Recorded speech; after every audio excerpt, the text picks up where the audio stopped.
composition. Nigeri Kennedy gets the ball, the rookie from Topeka, Kansas, started Stanford, and then the last 2 years at Texas Tech as the national runner-up to Reese Atwood in the Texas Longhorns. Nigeri's coming off her best start as a pro, 5 1/3, 4 hits, and just 1 earned in her last start. The umpires are currently looking at something over by third base, or on the third base line, so we have a bit of a delay to start this game. Aubrey Leach awaiting her opportunity to lead this game off for Carolina.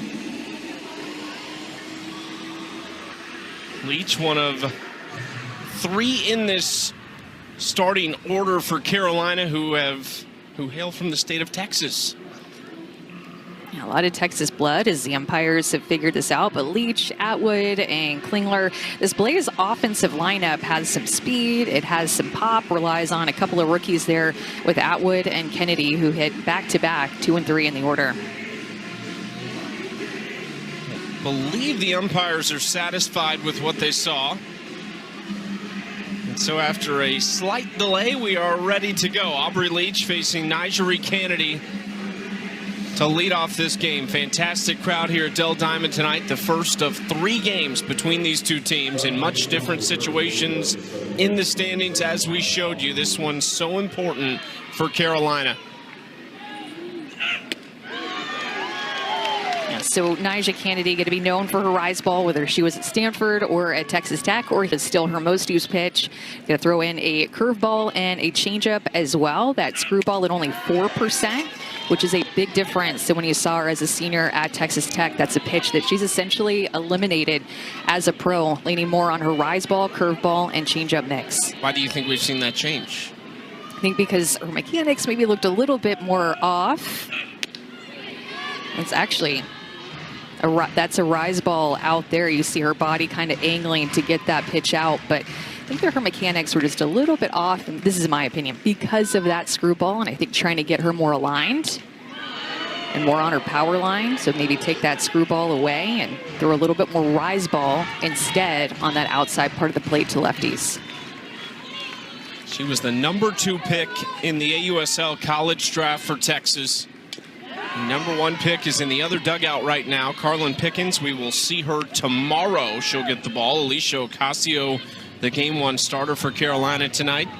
And one thing that you've heard about Nigeri Kennedy in this rookie season, working with Josh Trevino, the Volts pitching coach, is working on her mechanics, trying to get them back to maybe they were as a freshman or a sophomore when she was at Stanford. And so I think that when you're watching Nigeri Kennedy pitch this rookie season, you're watching her just work through some mechanical fixes, which is not easy, even if you're a veteran, nevertheless a rookie going against some of the best hitters in the world.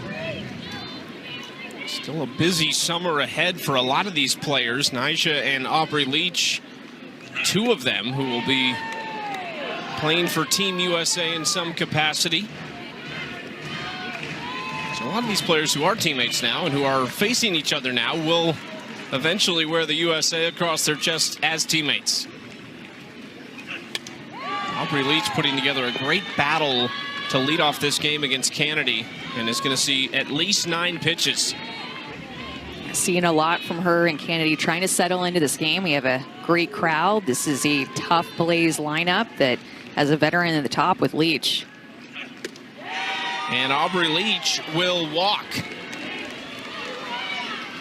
The average a little down for Aubrey this year, but still finding ways to get on base. Her 7th walk of the season. And here comes Reese Atwood. You could hear the fans when they saw 15 walk into the plate. Such a warm welcome for Yvette, a visitor coming into this Volts home stadium. And Good had run to the third base dugout to, I don't know, do something with one of the coaches. So took a little bit longer. Trying to throw off her former teammates' rhythm here. Leanne Good, another one of the Texas Longhorns, 2-time national champion. Well, and these two obviously have had a lot of history playing against each other. Atwood in her Texas career alone, 21 at-bats off of Nigeri Kennedy, Texas and Texas Tech. Reese Atwood was the second batter to face Nigeri Kennedy in her career. The first was Kennedy's former assistant coach at Texas Tech and Reese's teammate, Kayla Kowalik. Kowalik hit a double. Reese Atwood hit a home run. Well, and she's hit 2 home runs off of Nigeri Kennedy this year. As a pro, when they faced each other, she's 3 for 4 against Kennedy with 2 home runs and a double.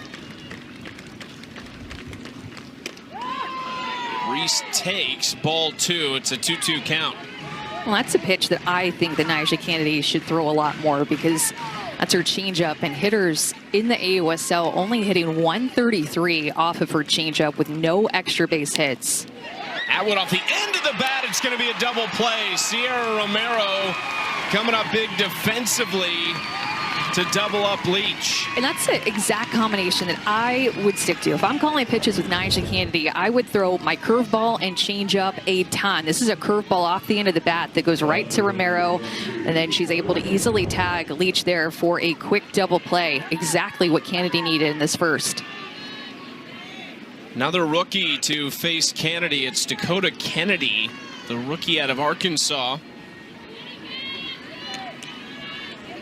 A great start for Nigeri Kennedy. Gave up multiple earned runs in each of her first 5 outings, but I mentioned coming off her best start as a pro, that 5 1/3 with just 1 earned run. I think that you're seeing her gradually get more and more comfortable in this league. And when you think about Nigeri Kennedy and the expectations and pressure that she has felt really her entire career, when she was at Stanford, and then of course when she transferred to Texas Tech, she is one of the most well-known athletes in our sport, in the world, really. She's earned that with how dominant she was at Stanford, and then taking Texas Tech to the finals the 2 years that she was there. Swing and a miss by Kennedy, and Nigeri has a 1-2-3 inning, got the double play, and then So a pitcher who can defend and also offensively contribute to this Blaze offense. Alicia Ocasio, we saw her do that at Florida, and we've seen her do it as a pro, but definitely doing it more this year.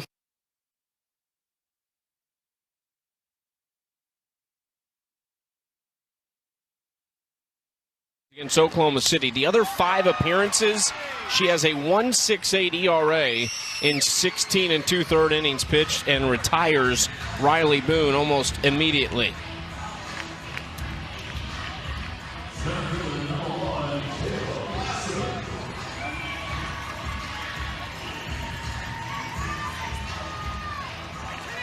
So Boone goes down.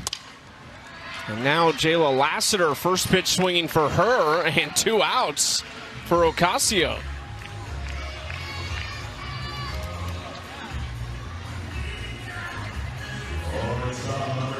This is what you call efficiency from Alicia Ocasio to start this game. Definitely some quick outs. That's something that she's doing better this year, is attacking the strike zone more. Only 1 walk in almost the 20 innings that she's pitched this year.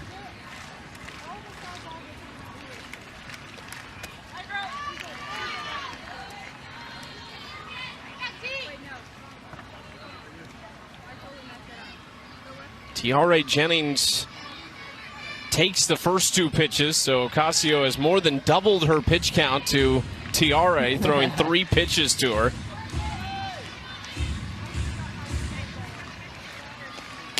And takes strike 1 in a 3-0 count. That's the thing about Alicia Ocasio. She has really good movement. I think it's something that she's learned to command better this year. We talked about just 1 walk this season. So there's her second one to Tiare Jennings, but she's been so good with her command. And Tiare Jennings, after a couple of quick outs, more of a veteran approach, making Ocasio come to the zone. Yeah, there was no way Tiare Jennings was going to come up and swing first pitch against Alicia Ocasio after seeing the first 2 go down on just 1. There is strike 1 to Danica Coffey, who is in the DP spot in tonight's game. Second-year pro. She's a Texas native from Richwood, Texas. Played her college ball at LSU. You actually got to watch her get her golden ticket last year in a series against Florida in Baton Rouge. Jenny Finch giving Danica Coffey her golden ticket.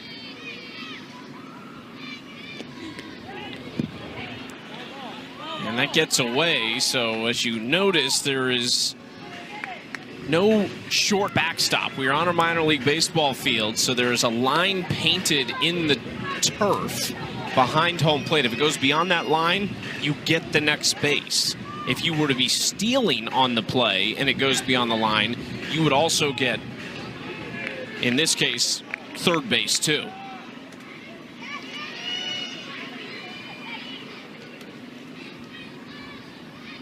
One-two pitch back to Ocasio. We talked about the defense. Makes a nice play in the circle there. 0-0 after one here in Round Rock. To get some wins and try to edge out some close ones. Important to note, the two teams above them, Chicago and Portland, both with 11-7 records. They play each other this weekend in Portland. That first game coming up later as Nigel Kennedy gets Klingler to ground out on the first pitch. A lot of first pitch swings in this game so far. I feel like that's a trend that we've seen in the league in general, is just hitters being aggressive with this slightly bigger strike zone that we have in pro softball, and facing such good pitchers. You don't want to get two strikes and get down against them, especially with the strike zone.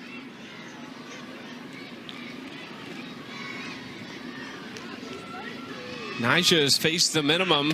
The first four batters she faced, walked the leadoff in the game, but got a double play shortly after that of Reese Atwood. Now facing Devin Netz. Netz takes the first two, 2-0.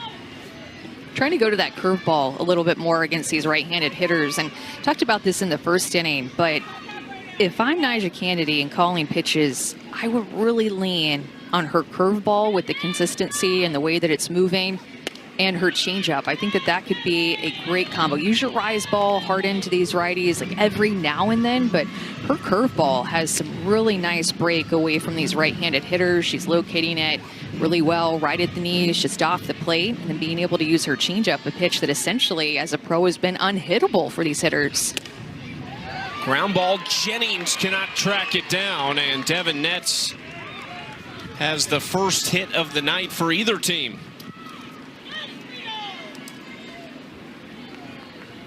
Well, Saturday on ABC, the New York Liberty head to Minnesota to take on the Lynx. WNBA Countdown kicks things off at 12:30 Eastern, followed by the matchup at 1. You can also catch that on the ESPN app. There's that changeup. That pitch, 55 miles an hour. She's still a Nyjah Kennedy that we'll see touch 69, 70 miles an hour, and then use that changeup to drop it down to 55. 1-1 count to Alyssa Brito, who is at third base tonight. Anna Gold gets a night off defensively. She is in the DP spot. Jenna Laird slides over to shortstop, and Aubrey Leach is into second base. We've seen Aubrey in the outfield, in the infield.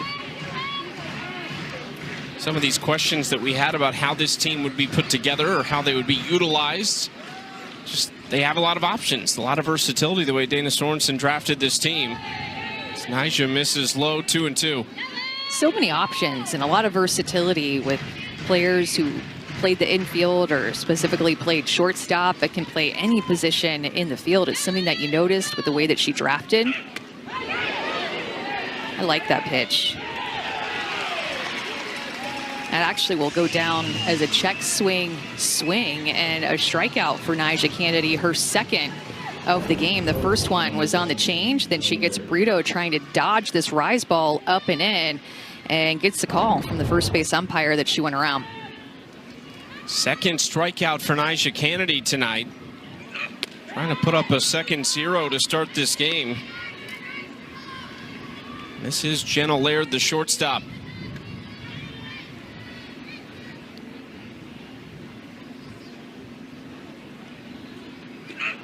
What's Nyjah got to figure out at the pro level? We saw the potential with her last start, how great she was in that. But what have you seen from her that you say she can kind of get this going, she'll be just fine? I her curveball and her changeup. I know that I've been talking about it a lot, but really diving into her numbers and having them for the first time this year, it's what I saw. It's the ground out, and it's 2 clean innings to start for Nigeri Kennedy. Certainly seems to be figuring things out in the AU. A home baseball team here, so my second of the year, I guess. I love it. I love it. Jackie Liss leads things off here for Texas in the second inning. Well, speaking of the Express, Tegan, what have you been up to this summer? Working girl. Yes, I'm interning here with the Express, working with all departments in the front office, and so it's been super cool to. They have an investment here in AUSL and as long as with the MLB too, and so it's super cool to be with a group that supports softball and just has a lot of love for what they do, and so it's been super awesome to learn from them. Great play at shortstop by Jenna Lair. That'll bring up Jaden Goodwin. Tegan, tell us a little bit about your relationship with Reese Atwood. Obviously, it's funny watching you throw out the first pitch to somebody from the opposing team, but I don't know if anyone's gotten more cheers tonight than you and Reese Atwood when you come out on the field. What's that relationship like? Oh, yeah. I mean, she's my best friend, and so it means the world. It's awesome to have her home and that she gets to play in front of these fans because she deserves it. She deserves all the applause. She just works really hard and is a great person, and everyone that is around her is so lucky to be around her.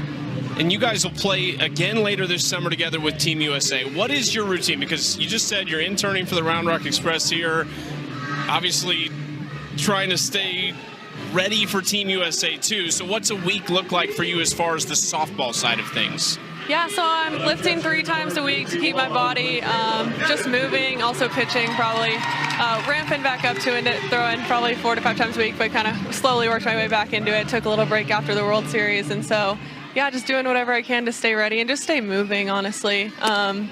Obviously pitching in softball, there's a lot of muscle memory with practice and reps and stuff, but just stay moving. Don't get too rusty in the off season.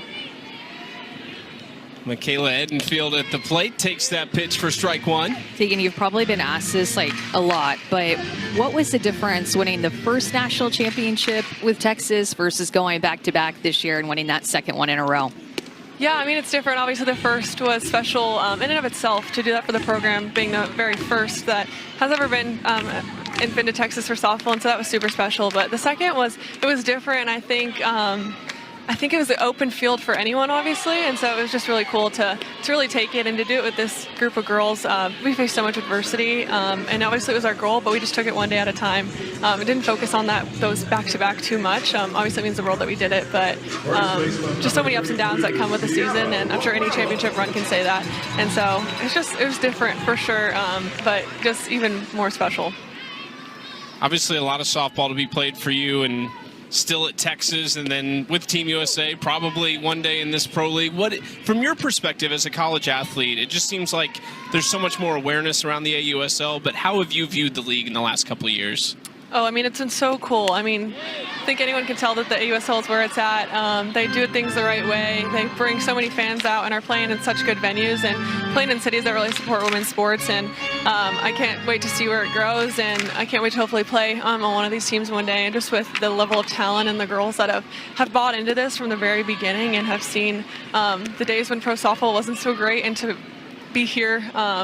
I just props to all of them, all of the veterans that have been out here grinding away for this moment, and for all the girls that are looking up to it. Tegan, do you think that you'll practice at all with Reese anymore? Those of us that have seen you guys be best friends for so long are just so curious. Like, will you throw to her at all anymore? Like, how will this work? I hope so. She's still going to be in Austin, so I'm definitely going to be like, you better come catch me here and there. But I'm sure she'll still want to stay active too, and so I want nothing more to get some work in with her. Reese, I'm saying, goodness gracious. You two of a kind. Tegan, thanks so much. Thanks for doing this, and we're so excited you're here. Enjoy the night, and good luck the rest of the summer. Thank you so much. Thanks for chatting with me. Tegan Cavan, 2-time national champion, also 2-time most outstanding player in the Women's College World Series. What is it? You've watched her on that stage, and she just goes to another level. What is it? Her mindset and this ice in her veins to be able to perform on the biggest stage. I mean, seeing her numbers at the Women's College World Series this year and last year, are just unbelievable. Even when she had an ERA over 2 entering the Women's College World Series, like her ability to elevate her game in the biggest game says so much about her work on her mindset, and she's been open about that as a player and the work that she's put in to hone in on that positive mindset and be her best in the biggest moments. She was here earlier walking around with her parents, and she's interning with the team here at Dell Diamond as well. But there was a long line when everyone realized the gates open. I think somebody had seen her walk by the front gate at some point, and as soon as those doors opened, there was a line of little girls sprinting down the right field line to find Tegan Cavan.